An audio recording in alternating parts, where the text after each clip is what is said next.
Hello everyone and welcome back to my channel. On today's episode of me talking about 7 things, I'm going to be going over savage strategies. Before I continue, please check out the links in the description below. Now, Patrick wants to play mind games with Jermaine because he wants Jermaine out of there, and Patrick talks about how Jermaine lied. Jermaine made it sound like it was more the three decided who was going to which camp, but Patrick was like, that's a lie.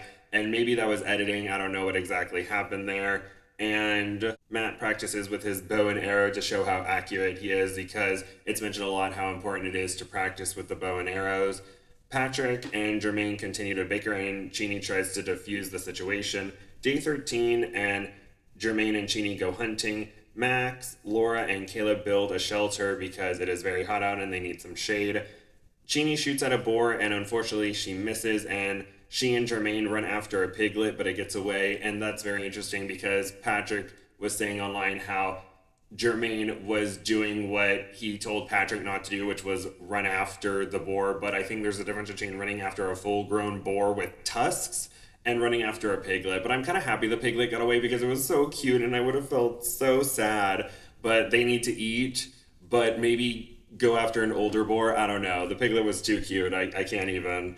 And so Patrick decides to visit Matt, Trish, and Darren, and they chat about Jermaine. And Patrick also jokes about how they should leave out a fishing line for him because his group doesn't have a fishing line and they haven't been really successful with hunting with the bow and arrows.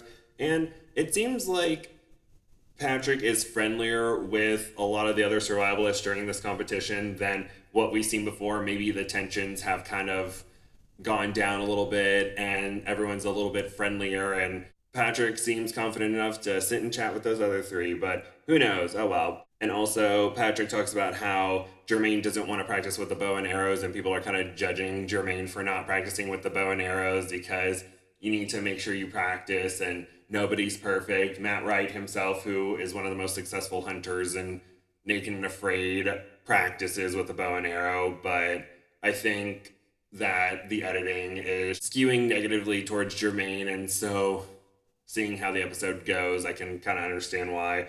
Day 14, Matt and Max go hunting. It is a small hunting area, so they are all wary of each other, and they may be going after the same food, and Max and Matt are going after the same boar at the same time. Matt takes a shot, but he misses, and so that's unfortunate. Laura and Kayla go fishing, and Kayla is worried about not getting enough food as she uses a lot of calories in the challenge. And I remember reading an article, and I believe Kayla talked about how she was traveling to Australia already and got a call from producers, and they're like, hey, why don't you hop on over? So maybe she didn't have as much time to prepare as everyone else, and so burning all these calories and being in this hot environment, she's really worried that she may not be able to keep up the level of athleticism she needs and the amount of energy she needs to keep going. Matt strategizes about hunting the boars and puts a fig branch on a trail to get the boars to see if they are ripe, and so that'll stop them in their tracks, so it'll give him time to line up a shot, and he also sets up a blind. He's able to take another shot, and he gets a hit, and he's able to follow the boar, and he successfully dispatched the boar. Hooray! Matt gets the first big game of the challenge. He has successfully gotten a boar. Good for him. And he considers sharing the meat to show off his skills and assert dominance. He decides to share the meat with the other camps because he is a provider and a good guy, and because he knows it's a lot to process, so he wants to make sure the meat doesn't go bad, and it's a great moment of camaraderie between the remaining survivalists. As night falls, everyone works together to process it, and day 15, Matt, Trish, and Darren have a lot of meat to process still, even after a night of feasting. The groups get a scroll and some rope. The camps are told they need to fell a tree on day 16. They can make up to 6 axes. Laura is confident in her primitive tool making, and she is very helpful with the flint knapping. Unfortunately, she's not able to do as much as she wants because her neck is still messed up. They are not told if it is an elimination challenge or not. And the teams began working on their axes. Trish, Darren, and Patrick have experience with this kind of challenge because this same challenge happened in season 2. And Darren had the best axe last season, but his team didn't really go super hard with trying to chop down the tree, so his team got second, but his techniques for making the axe were really good. And a lot of the other survivalists are using his techniques, so he is very skilled, and I think he's kind of the MVP of this episode because it's his techniques that everyone was using and are kind of on equal playing fields-ish, at least in terms of the axes. And also, Trish, her axe last season didn't really break, and it was smaller than her partner's at the time, but it was still a good backup axe that was very helpful in their win. And they use different flint napping techniques. And Kayla is worried about the challenge, and Max says she should go fishing. She is really worried and overthinking everything. And we may be seeing, unfortunately, a decline with Kayla. And I wonder if this means that she may be going home soon, not as soon as this episode, spoiler alert, but she may be going home soon, and that's very worrisome. And we also see Jermaine being a little bit down, and he's talking about the vibrations are a little bit off. And then day 16, and it is tree chopping day. Kayla is pushing through the worry and lack of food, and each camp must take turns using one of the 6 axes to fell a eucalyptus tree, then carry it to the finish line. The first camp to chop down their tree will get 2 blades and 9 emu eggs.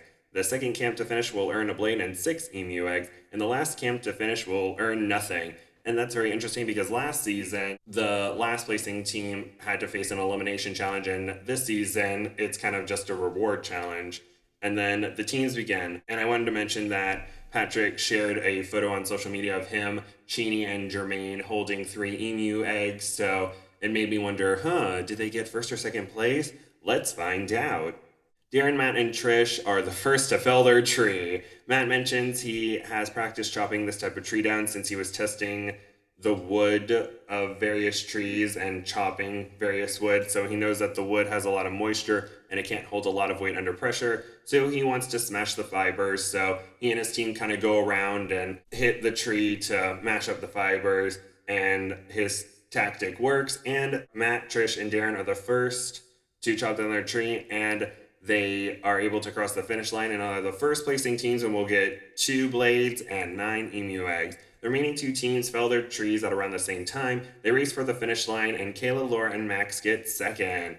Jermaine seems to have hurt his ankle during the run to the finish line, and so the photo of Chini, Patrick, and Jermaine apparently was just them modeling with the emu eggs before they did the challenge. I believe that is what Patrick said on social media. And Max says he's excited to eat the egg, so that was pretty funny, or punny, I should say. And then Jermaine gets a medic called for his rolled ankle, and the medic wraps his ankle. Chini mentions she notices his mood turning and seems more defeated. Patrick really wants to see Jermaine go, and it is PSR update time.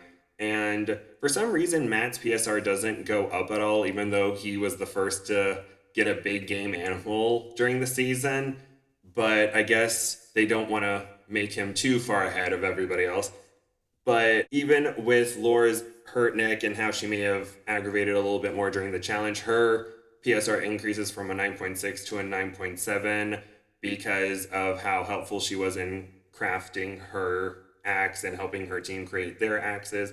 Kayla wasn't able to get protein and physically exerted herself in the challenge, but the emu eggs will help with the lost calories. Her PSR stays at an 8.8.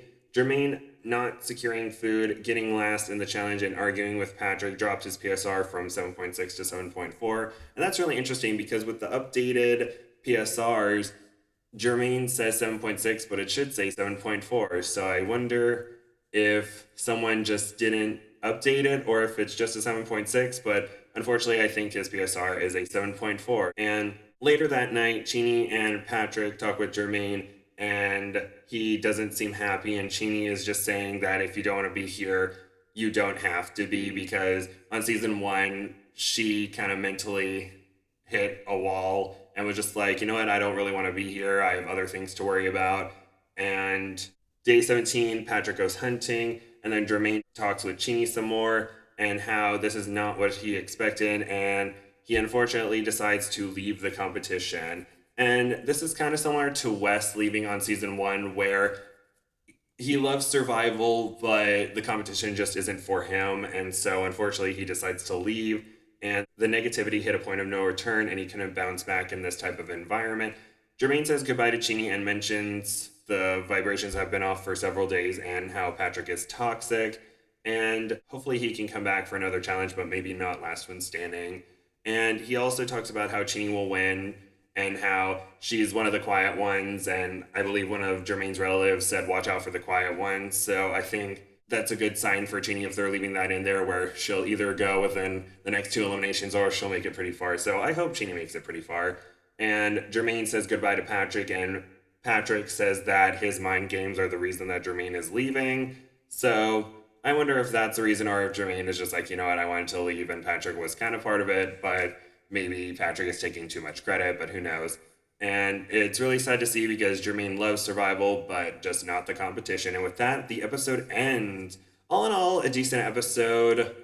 I'm interested to see if we're going to get one elimination in episode 6 and one elimination in episode 7 and then the final 6. If there's a triple elimination, I don't exactly know. But I hope we get kind of 1 or 2 eliminations and then maybe we have a final 5 for the final episode. But we shall see. And that is the end of the episode.